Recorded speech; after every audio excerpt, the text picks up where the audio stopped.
Hi everyone, thanks for stopping by and seeing what I'm up to. My name is Silkyfeather and you can call me Silky. I am sitting here with my pup today, so if she gets a barking, please, I will pause the book and get her quiet. Just so you know. We're by a window. Anyway, please do hit that like and subscribe. We are about to continue Unfuck Your Habitat. You're Better Than Your Mess by Rachel Hoffman. Read by Emily Woo Zeller. Welcome to Silkyfeather's Nest. There will be days when you don't do anything at all, and that sure feels like a failure. But then you'll tackle a big project or really get the rhythm of something like laundry or dishes, and you'll feel like a tremendous success. So stop looking at taking care of your home as a pass-fail situation, and start to accept it as a constant chance to do better every day than you did the day before. The Perfectionist's Paradox. Perfectionism is a tricky concept when it comes to housekeeping. A lot of people use the fact that they're self-identified perfectionists as the main reason they can't keep a clean and organized home. Have you ever thought, if I can't do it right, why bother doing it at all? Or, if I can't finish, it's pointless to even start. It's a pretty common way to look at things, but it's kind of bullshit. Perfectionism is a double-edged sword. It's great to want to do everything exactly right, but it can also create a mindset in which you never start anything because you know you won't be able to do it perfectly. And more often than not, what we claim to be perfectionism is really just a bunch of other stuff like avoidance, feelings of inadequacy, impossible expectations, and so much more. Perfectionism tends to work as a convenient excuse to explain why you're letting your mess linger. After all, if you don't start, you can't finish in a way that doesn't jibe with your perfectionist standards. That's incredibly convenient, because you've just put yourself in a situation where your impossibly high standards are giving you a handy excuse to keep on doing nothing at all. And while it's not unreasonable that your standards are, in fact, that high, it's also quite possible that those high standards stem from good old-fashioned avoidance. There's a fair amount of contradiction in proclaiming that we can't stand for anything to be less than absolutely perfect while we're surrounded by an unholy mess of our own creation. While we're so proud of ourselves for having impossibly high standards, everything's going to absolute shit all around us. Saying you won't be satisfied until your home looks like a sparkling, pristine magazine photo means very little when your dirty clothes are littering the floor and you haven't emptied the dish drainer in weeks. This is the perfectionist's paradox when it comes to housework. Even though starting a load of laundry or putting the clean dishes away doesn't mean your home will be picture perfect right away, it'll definitely be nicer than it is right now. But nicer isn't good enough, so you do nothing. It's weird to look at a messy home and think, oh yeah, a perfectionist definitely lives here. But it's so common. The good news is that perfectionism can be unlearned. Perfectionists tend to be really hard on themselves in a lot of different ways. Rather than being constantly self-congratulatory for accomplishing so much so well, people who identify as perfectionists generally go through life feeling disappointed in themselves because nothing they do measures up to their own expectations. And perfectionism can come from a lot of places. Sometimes it's entirely internal and self-imposed. Other times, it's imposed on us by people who tell us our best efforts aren't good enough, or make us feel as though no matter what we do, it's wrong. And it can come from people we don't even know. Those unattainable magazine spreads, those smug, aspirational lifestyle blogs, all of that can make us feel like a perfect result is the only option. It's not. Not at all. And you aren't doing yourself any favors by buying into it. If you're hoping to change your perfectionist ways, it's worth examining why your standards are so high. Were you raised in an environment with people who didn't accept your best efforts unless those efforts resulted in excellence? Do you come from, or currently live in, an environment in which you feel like nothing you attempt is good enough, regardless of results? Were you praised during your formative years for being exemplary, And now you feel like you have to be immediately great at everything you try, or else you'll let people, including yourself, down. Whether your drive for perfection is internal or placed on you by the expectation of others, it's worthwhile to try to figure out why you feel the way you do and how you can begin to overcome it. But why should I try to overcome it? You may ask. Being a perfectionist seems pretty awesome, doesn't it? I mean, you want everything you do to be correctly done and absolutely perfect. What could possibly be wrong with that? Well, a lot, really. By saying nothing but 100% is good enough, what do you do when 100% isn't possible? Most likely, you do nothing. As we've established, even a small amount of progress is preferable to not getting started at all. Life doesn't exist at only 0% and 100%. There's a whole continuum of stages along the way, all of which mean you've progressed beyond 0% and are well on your way to 100%. But don't underestimate the importance of all of those other stages. You need them. They're necessary and important, even if your goal takes a little bit longer to achieve. For your own sake, try to let go of this ideal of perfectionism. It's holding you back in ways you probably can't even see. Not only are you holding yourself to difficult or potentially impossible standards, you're giving yourself the okay to just avoid the problem entirely. Start trying to embrace small amounts of progress. Do a 20-10 or 2 and take a good critical look when you're done. No, it's not perfect. But is it better than when you started? If so, try to realize that any small improvement is more attainable and therefore more important than a perfect result on the first try. Doing something is always better than doing nothing.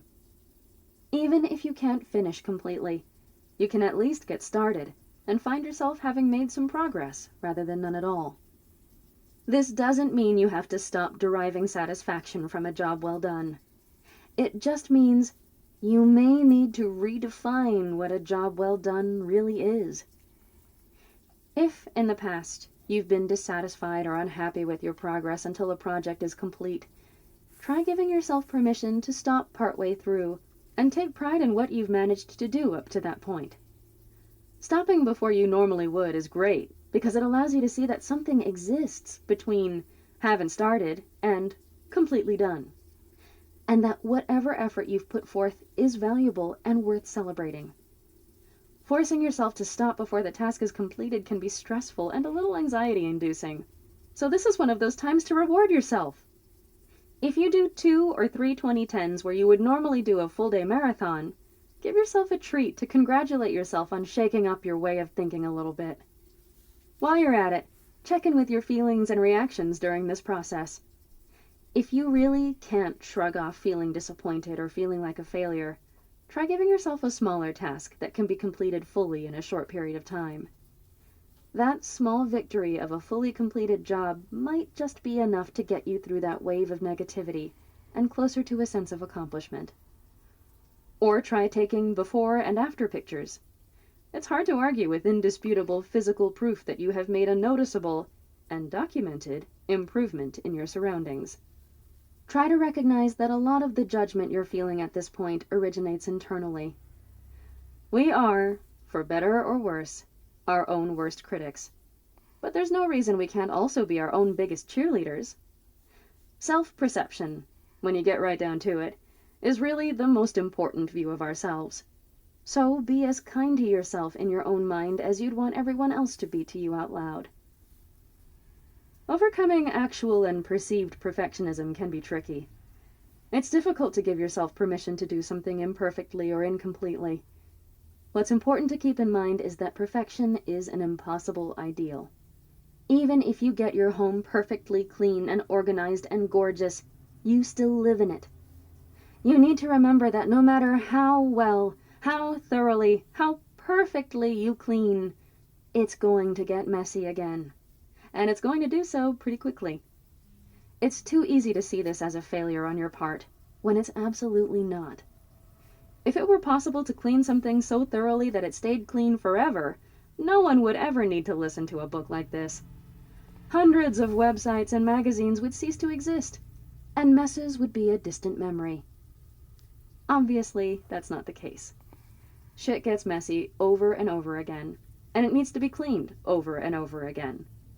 Embrace the imperfect, knowing that you'll have plenty of chances to do it over and get it right, or close to right, even. Reframe your thinking to acknowledge that the value in a task isn't necessarily in its completion, but in the very undertaking of it, no matter how far you get. As important as letting go of the idea of perfectionism is letting go of perfectionism as part of your identity. When you think that perfectionism is a defining part of who you are, it's that much harder to overcome the expectations you put on yourself as a result. Perfectionism isn't who you are, it's something you do. It's a behavior, a mindset, not a fundamental part of your personality. You can let go of perfectionism without sacrificing who you are as a person. It might be difficult, moving on, to accept something less than the flawless execution of a task. But if you can learn to derive the same feeling of accomplishment from simply doing, rather than doing perfectly, you'll probably be better off. Not to mention that things will actually start getting done.